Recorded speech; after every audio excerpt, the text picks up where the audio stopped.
শুভ দুপুর বন্ধুরা, তোমরা কে কেমন আছো? আমি ভালো আছি।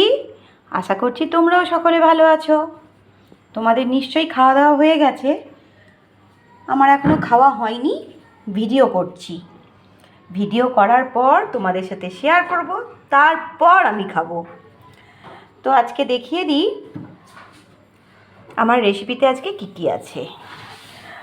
প্রথমেই দেখিয়ে দিলাম কলমি শাকের চচ্চড়ি,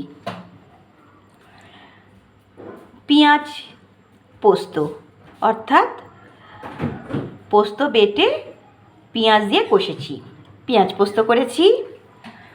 সয়াবিন আলু ডিম কষা, দেখতে পাচ্ছ। তোমরা কি কেউ সয়াবিন দিয়ে ডিম খাও? আমরা খাই, খেতে খুব ভালো লাগে, একদিন বানিয়ে দেখো।